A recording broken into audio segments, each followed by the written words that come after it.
In front of a stadium here has been anticipating this night for quite a long time.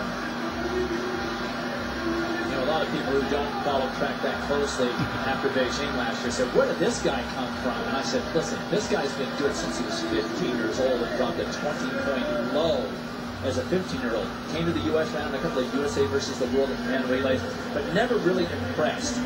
Got a silver medal 2 years ago in Osaka behind Tyson Gay in the 200 meters. But 2008, it all came together for this young man. 3 golds, 3 world records in the Olympic Games. How does it get better?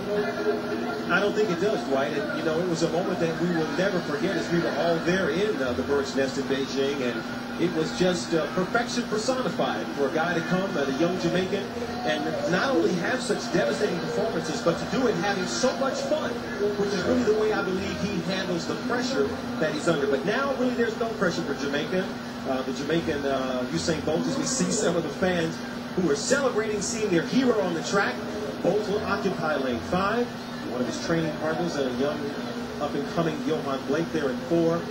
And really, this is really all about Usain Bolt. But in lane 1 will be Kim Collins of St. Kitts and Nevis, 33-year-old sprinter, really a veteran at this point, former world champion and Commonwealth Games champion at the same distance.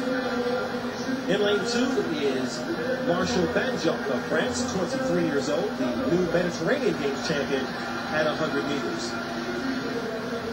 In lane 3 is Chirandi Martini of the Netherlands and Antilles, 4th in Beijing in the Olympic final over 100 meters.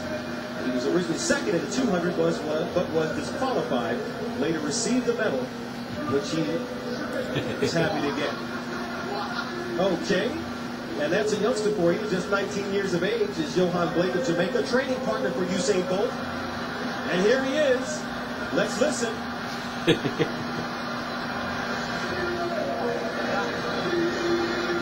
3 times an Olympic champion and world record holder at the event.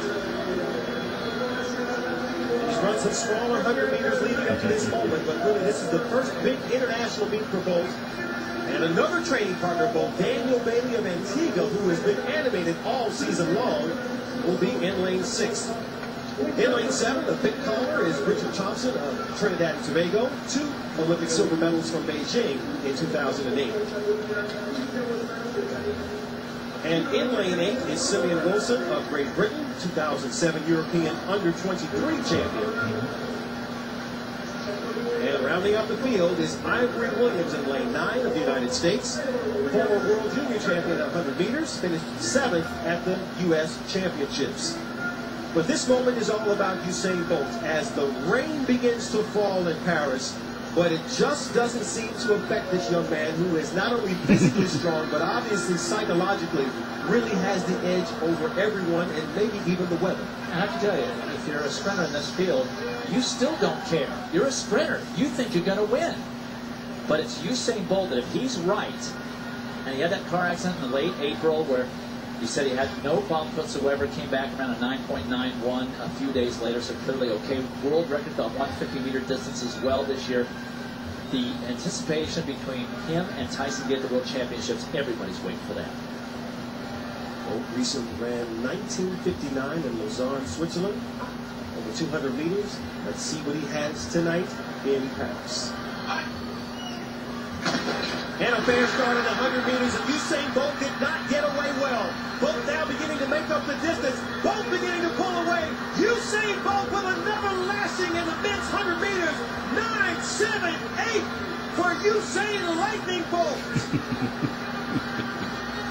Johan Blake right behind him. And another devastating performance by this young Jamaican on the rest of the field. Wow.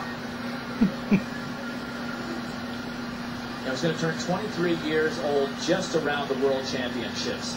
A really lousy start for Bolt, but he just doesn't care.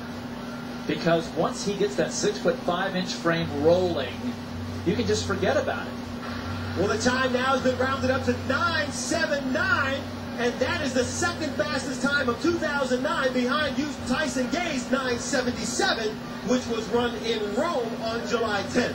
So just imagine the matchup between Gay and Bolt should they meet at the World Championships. And he stands right about a block for him. Did not stay down at all. And that's the toughest thing for a tall athlete to do. Remember, Carl Lewis never got out of the blocks well.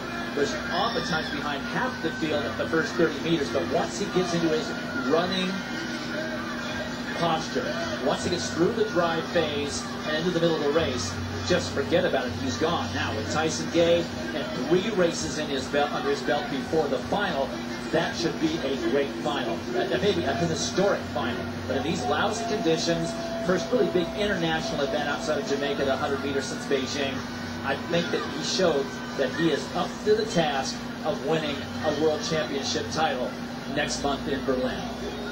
What a great shot from behind, and now in front of the power of Usain Bolt. A slow start, and you can barely see the rain falling there, but perfect execution as Bolt makes his way up the home straightaway, promised the crowd in Paris something special, and did he ever deliver?